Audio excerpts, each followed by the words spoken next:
No one asks how you're doing anymore. No one calls. No one checks in. Not because you pushed them away, but because you stopped needing anything. Or at least, that's what they believe.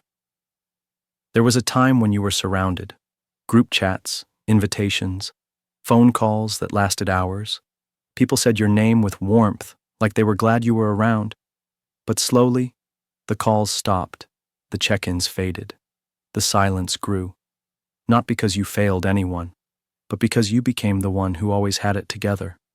The dependable one, the one who never complained. So they assumed you didn't need anything. They assumed you were fine. You weren't.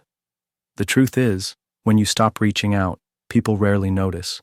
And when you finally say you're tired, they act like it came out of nowhere. But it didn't. It was a slow decay. You became the listener, the fixer, the strong one.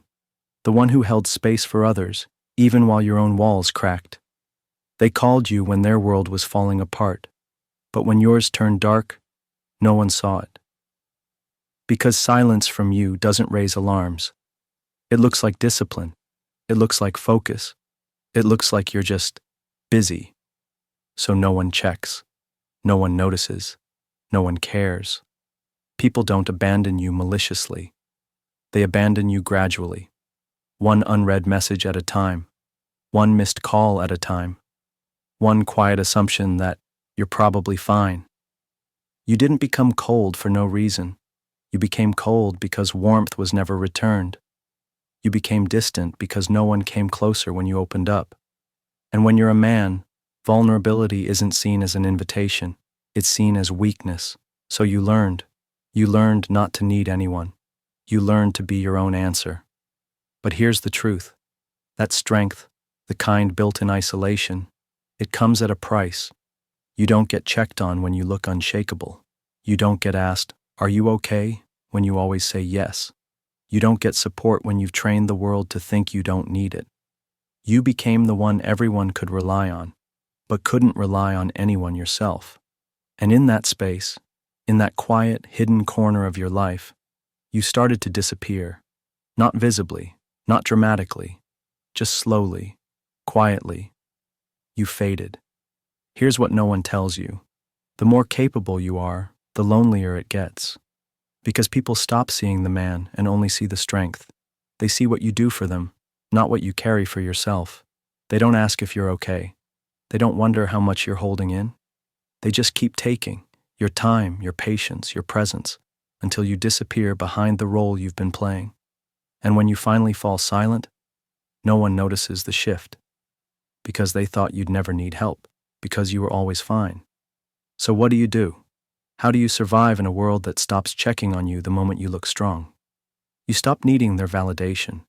You stop waiting for someone to ask if you're okay. You stop handing out pieces of yourself, hoping someone will notice when they're all gone. You build your own check-in. You become your own lifeline. Not because it's fair, but because it's necessary. Let them forget. Let them assume. Let them drift. You're not here to be rescued. You're here to become resilient. And resilience isn't loud. It's not attention-seeking. It's not posting online for pity or praise. It's waking up every day, carrying what no one else sees, and refusing to break, not out of pride, but out of purpose. You don't need a crowd. You don't need applause. You don't even need someone to check in. Because now, the silence that once stung is where you found yourself. You stopped expecting others to see you. You started seeing yourself. The truth is, the strongest men aren't the ones surrounded. They're the ones who stood alone long enough to realize they were never broken, just never heard. You don't hate them for not checking in. You just don't wait anymore. No one checks on you anymore. And strangely, you're at peace with that. Because the man who doesn't get asked if he's okay is often the one who finally learned how to be.